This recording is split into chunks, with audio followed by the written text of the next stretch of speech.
A ver, cuando pensamos en Roma, no estamos hablando de un imperio más. No, no. Estamos hablando de lo que fue quizás la primera gran maquinaria del mundo. Imagínense esto, una simple aldea de pastores que de alguna forma crece hasta dominar 3 continentes, y durante 1000 años su influencia fue total. No solo conquistaron, sino que nos dieron el molde de cómo pensamos, cómo construimos y sí, hasta cómo nos gobernamos hoy en día. Pero, claro, la pregunta del millón es, ¿qué pasó con todo ese poder? Lo que casi siempre nos cuentan es que Roma cayó, se derrumbó, fin de la historia. Pero, ¿y si no fue tan simple? La pregunta que vamos a explorar es, ¿de verdad fue un final o fue algo completamente distinto? Pensemos en esto por un momento. La idea de que la justicia no es el capricho de un rey, sino que se basa en un código, en principios escritos, eso es 100% romano. Es un eco directo de su derecho, que sigue siendo literalmente la base de los sistemas legales en buena parte del planeta. Y ni hablar del idioma. ¿Alguien cree que el latín murió? ¡Para nada! El latín no murió, se transformó. Hizo lo que hacen los seres vivos. Evolucionó. Y sus hijos son el español que estamos hablando ahora mismo, el francés, el italiano, el portugués. Las lenguas romances en esencia son Roma hablándonos hoy en pleno siglo XXI. Y si no, solo hay que mirar la arquitectura de las grandes capitales. Vemos esas columnas imponentes en Washington, esas cúpulas majestuosas en Londres. No es casualidad, es un homenaje, un guiño directo al poder y a la estética de Roma. La influencia está ahí, grabada en piedra. Es sencillamente innegable. Bueno, entonces, ¿cómo pasó todo esto? ¿Cuál fue el secreto? ¿Cómo es que una aldea casi perdida se convierte en un coloso que define el mundo? Para entender su legado tenemos que viajar al principio de todo, a sus orígenes. Y aquí nos topamos con algo fascinante, porque Roma tiene, por así decirlo, 2 actas de nacimiento. Por un lado está el mito que todos conocemos, los gemelos Rómulo y Remo amamantados por una loba, una historia épica de destino divino. Pero luego, la arqueología, mucho más práctica, nos cuenta otra cosa. Nos dice que el origen fue mucho más humilde, un puñado de aldeas de pastores que se juntaron seguramente por necesidad a orillas del río Tíber. Y aquí está una de las claves de su éxito. Algo que los hizo completamente diferentes. Roma no era el típico imperio que llegaba, arrasaba y se iba, no. Su verdadera genialidad estaba en la asimilación. Cuando vencían a un enemigo, le ofrecían algo increíble, la posibilidad de ser romano, de integrarse al sistema con derechos y deberes. Esta idea de una ciudadanía que podía expandirse fue, sin duda, su arma más poderosa, mucho más que cualquier legión. Claro que tanto crecimiento trae consecuencias, y en Roma fueron cambios brutales. Empezaron como una monarquía, luego se convirtieron en una república gobernada por sus ciudadanos, algo revolucionario para la época. Pero el poder y la ambición, especialmente de personajes como Julio César, terminaron por romper el sistema. Y así, con Augusto, nace algo totalmente nuevo, el imperio. Con el imperio llegó la calma. Bueno, una calma relativa, claro, pero una estabilidad que el mundo no había visto nunca, la famosa Pax Romana. Y fue en ese largo periodo de paz donde el verdadero genio romano pudo salir a la luz, su increíble capacidad para la ingeniería. Se pusieron literalmente a construir el mundo. Pensemos en la magnitud de esto por un segundo.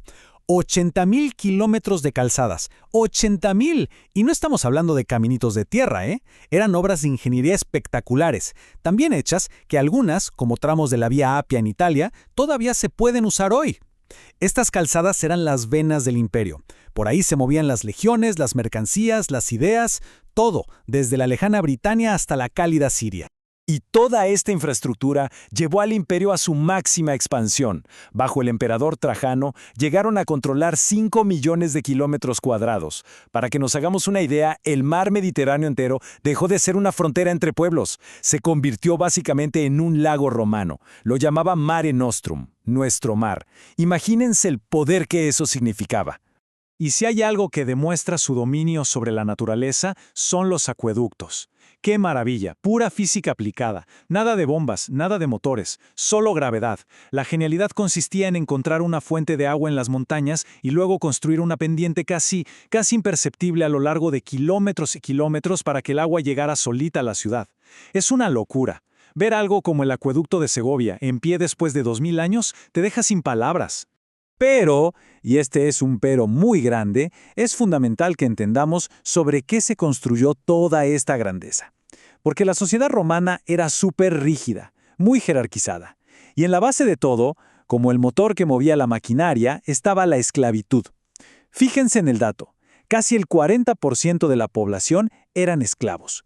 Ellos impulsaron estas obras colosales, ellos sostenían el lujoso estilo de vida de la élite, así que sí, era una estructura imponente, pero con unas tensiones internas profundísimas que a la larga iban a pasarle factura. Y es que un gigante así, que parecía eterno, no se cae de un día para otro. La pregunta es, ¿cómo? ¿Cómo algo tan poderoso empieza a desmoronarse? Pues, como suele pasar, las grietas empezaron a aparecer poco a poco. Unas por dentro y otras por fuera. La verdad es que no fue una sola cosa. Fue como dicen, la tormenta perfecta. Una serie de problemas que se fueron juntando. Por un lado, la economía se fue al traste, la inflación se comía todo. Al mismo tiempo, en las fronteras, la presión no paraba, una guerra constante y agotadora. Para colmo, el ejército ya no era lo que fue, cada vez dependían más de mercenarios cuya lealtad era negociable. Y súmenle a eso la estocada final. Dividieron el imperio en dos. Eso debilitó fatalmente a la parte occidental, dejándola vulnerable a los golpes de gracia, los brutales saqueos de la mismísima ciudad de Roma. Y entonces llegamos al momento simbólico del fin. Año 476. El último emperador de Occidente es un simple adolescente. Y fíjense en la ironía de su nombre, Rómulo Augustulo. Rómulo como el fundador, y Augustulo una versión casi despectiva de Augusto, el primer gran emperador. Cuando lo deponen, ese es el momento que la historia marca como la caída oficial de Roma. Y esto nos trae de vuelta al principio de nuestra conversación. Si el imperio físico, el cuerpo político, se derrumbó, ¿por qué lo seguimos sintiendo tan presente? ¿Por qué su sombra es tan larga? Aquí está la clave de todo. La respuesta es que Roma, la entidad política, esa sí que desapareció en el siglo V. Pero la idea de Roma, esa no murió.